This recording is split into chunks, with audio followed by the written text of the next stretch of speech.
BPL আর ঢাকা যেন ভুলতে বসা এক স্মৃতি। প্রথম 4 আসরে 3 বারই শিরোপা জেতার রাজধানীর এই দলটি সবশেষ 3 আসরে শিরোপা জয় তো দূরের কথা, খেলতে পারেনি ফাইনালও।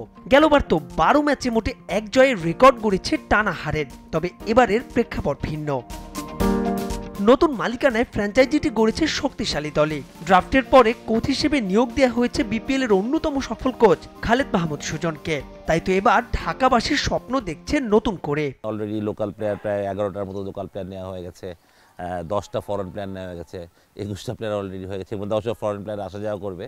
বাট আমার কিছু কনসার্ন ছিল, সেটা আমি ওনাদেরকে বলেছি যে কোন জায়গাটা একটু প্লেয়ার নিলে আমাদের দলের ব্যালেন্সটা একটু ভালো হবে। এবং সেই ফাইনাল তো প্রথম উদ্দেশ্য নকআউট মানে রাউন্ডে যাওয়া। 2-1টা প্লেয়ার যদি আমরা আরও রিক্রুট করতে পারি বাইরে থেকে, বা লোকালি আর কেউ আছে কিনা ভালো রিক্রুট করতে পারলে অবশ্যই আমার মনে হয় যে আরও বেটার করা সম্ভব। প্রাথমিক লক্ষ্যের বাইরেও আরও একটা লক্ষ্য আছে সুজনের। বিপিএল এর আগের 10 আসর থেকে জাতীয় দলে থিতু হতে পেরেছেন হাতে গোনা 2-1 ক্রিকেটার।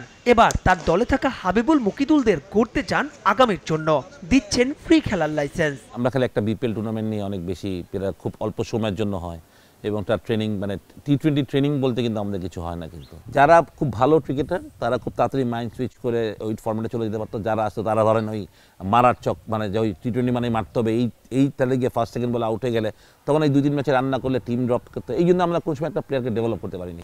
দেশিদের নিয়ে স্বস্তি থাকলেও শঙ্কা আছে বিদেশিদের নিয়ে। টাইম জোনের পার্থক্য তো আছেই, সঙ্গে অস্বস্তি আছে সঠিক সময় ক্রিকেটারদের পাওয়ার বিষয়টিও। ফরেন প্লেয়াররাও এত তাড়াতাড়ি আসতে চায় না, তারা এসে দেখা যায় ম্যাচে 2 দিন আগে সে কোনোভাবে একদিন ট্রেনিং করে ম্যাচ খেলতে চায়। সেটা আমি একদম, কারণ এই যে টাইম ডিফারেন্সের কারণে, জেট ল্যাগের কারণে এটা খুব একটা বড় প্রবলেম। আমি রিকোয়েস্ট করবো ওদেরকে অ্যাটলিস্ট যেতে 4-5 দিন আগে আসে, কারণ এই আবহাওয়ার সাথে খাপ খাওয়ানো, টাইম ডিফারেন্সটা অ্যাডজাস্ট করা, এগুলো খুবই ইম্পর্টেন্ট প্লেয়ারদের জন্য আসলে। যদিও খেলা সকালে হয় না, বাট তারপরেও ধরেন যেই টাইমে খেলা শুরু হবে অথবা যখন আমাদের সন্ধ্যা, তখন ওদের হয়তো বা ভোরবেলার দিকে ঘুম আসে। বিপিএল এর জন্য 26 ডিসেম্বর থেকে ক্যাম্প শুরু করতে চায় ঢাকা ক্যাপিটালস। উদ্বোধনী দিনই মাঠে নামছে ফ্র্যাঞ্চাইজিটি, প্রতিপক্ষ সাবেক চ্যাম্পিয়ন রংপুর রাইডার্স।